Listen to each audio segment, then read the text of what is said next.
Assalamualaikum warahmatullahi wabarakatuh. Perkenalkan, nama saya Nabila Nurul Jannah dengan NIM 2002111054. Saya berasal dari kelas IKA 20B, Peminatan Public Relations semester 5. Dalam rangka memenuhi tugas akhir mata kuliah Budaya Perusahaan yang diampu oleh Ibu Uun Mahsunah, saya akan mengambil bab 1, pemahaman terhadap perilaku dan budaya perusahaan. Langsung saja kita akan membahas tentang perilaku organisasi. Perilaku organisasi sendiri merupakan pengembangan dari ilmu perilaku yang mempelajari tentang kompleksitas kehidupan manusia melalui perkembangan ilmu pengetahuan secara empiris. Perilaku organisasi sendiri merupakan perilaku yang diterapkan dalam sebuah organisasi dalam menjalankan setiap aktivitas yang berada dalam organisasi tersebut. Dalam praktiknya, budaya yang kuat dalam suatu perusahaan ditentukan oleh 4 dimensi. Yang pertama yaitu komitmen, yang kedua kemampuan, yang ketiga yaitu kohesi, dan yang keempat yaitu konsistensi.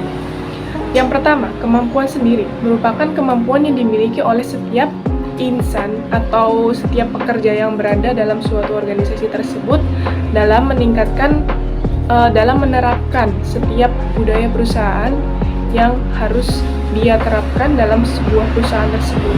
Yang kedua yaitu komitmen. Komitmen merupakan sebuah usaha yang dilakukan oleh seorang pekerja dalam mempertahankan posisinya dalam suatu organisasi. Hal itu dilakukan untuk mempertahankan pekerjaan yang ia miliki. Kemudian yang ketiga yaitu konsistensi. Konsistensi merupakan penerapan yang secara terus-menerus dilakukan oleh seorang karyawan dalam menerapkan setiap budaya perusahaan yang terdapat dalam suatu perusahaan tersebut. Kemudian yang keempat yaitu kohesi. Kohesi merupakan hubungan dari semua komponen yang ada, yakni konsistensi, komitmen, serta kemampuan, yang pada akhirnya akan menciptakan budaya yang kuat, yang nantinya akan mampu diterapkan secara terus-menerus dan secara konsisten oleh seorang karyawan dalam suatu perusahaan tempat ia bekerja. Budaya perusahaan sendiri, budaya perusahaan atau budaya organisasi sendiri merupakan serangkaian sikap, nilai, keyakinan yang umumnya diciptakan untuk mengarahkan perilaku organisasi, perilaku karyawan, perilaku setiap orang atau setiap bagian dalam sebuah organisasi dalam meningkatkan produktivitas serta meningkatkan kualitas bekerja dari suatu perusahaan atau organisasi. Menurut Stein, pada tahun 1997, budaya perusahaan berasal dari 3 sumber. Yang pertama yaitu keyakinan dari pendiri perusahaan, yang kedua yaitu pengalaman yang didapatkan selama proses bekerja, kemudian yang ketiga yaitu keyakinan, nilai-nilai, dan asumsi baru yang dibawa masuk oleh pimpinan dari perusahaan tersebut. Seorang pendiri perusahaan memiliki peran yang sangat penting dalam proses pembentukan budaya perusahaan. Hal ini dikarenakan seorang pendiri perusahaan biasanya memiliki ide berdasarkan sejarah, kepribadian, kepercayaan diri, serta kebulatan tekad yang ia miliki guna meningkatkan perusahaan yang ia miliki. Budaya perusahaan sendiri memiliki 2 fungsi. Yang pertama yaitu mengarahkan perilaku dari setiap instansi orang yang berada dalam lingkup sebuah organisasi guna mencapai tujuan dari organisasi tersebut. Kemudian yang kedua yaitu memberikan pengertian akan tujuan sehingga membuat setiap karyawan akan selalu berpikiran positif terhadap perusahaannya.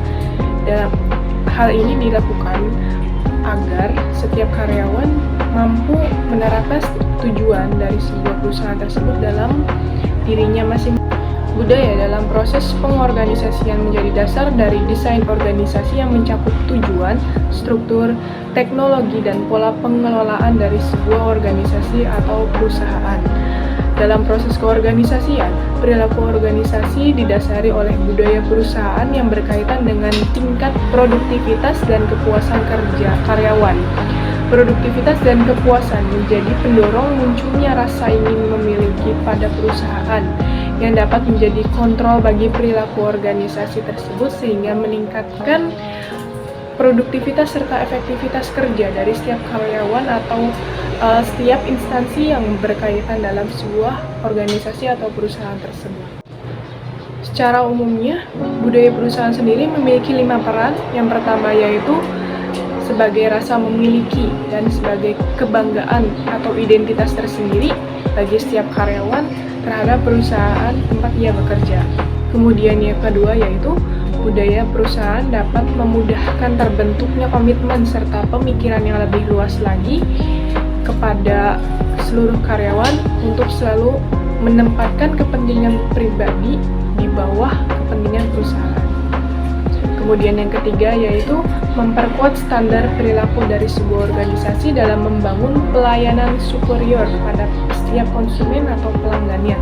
Kemudian yang keempat yaitu budaya perusahaan dapat menciptakan pola adaptasi setiap karyawan mengenai perkembangan-perkembangan yang terjadi dalam lingkungan sekitar maupun dunia organisasi. Yang kelima yaitu membangun sistem kontrol organisasi secara menyeluruh terhadap setiap karyawannya agar setiap karyawan yang bekerja di bawah naungan organisasi tersebut bekerja sesuai dengan konsep dari organisasi tersebut. Setiap perusahaan memiliki karakteristiknya masing-masing terhadap budaya perusahaan yang dimiliki. Hal ini disebabkan oleh 3 hal, yakni jenis kegiatan yang dilakukan dalam perusahaan, kemudian yang kedua yaitu lingkungan usaha, dan yang ketiga yaitu filosofi pengembangan sebuah perusahaannya. Dalam proses pembangunan budaya perusahaan tersebut harus selaras dengan ketiga hal yang di atas, kemudian perlu diimplementasikan dan diteladani oleh para karyawannya sehingga dapat terciptanya budaya perusahaan yang baik. Sehingga dapat disimpulkan bahwa budaya perusahaan tercipta karena adanya perilaku organisasi yang selalu diterapkan dalam sebuah organisasi. Dari budaya perusahaan tersebut bersama dengan kepemimpinan merupakan 2 hal yang berbeda, memiliki fungsi berbeda tetapi saling berkaitan satu sama dengan yang lainnya. Hal ini dikarenakan dalam proses pembentukannya, kepemimpinan merupakan hal yang sangat dibutuhkan untuk mengarahkan bagaimana sebuah perusahaan atau organisasi akan berjalan.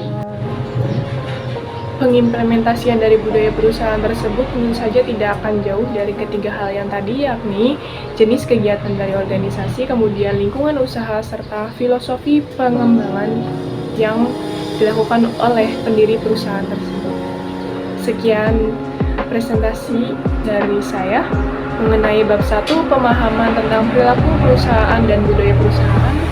Kurang dan lebihnya mohon maaf. Wabillahi taufiq wal hidayah. Wassalamualaikum warahmatullahi wabarakatuh.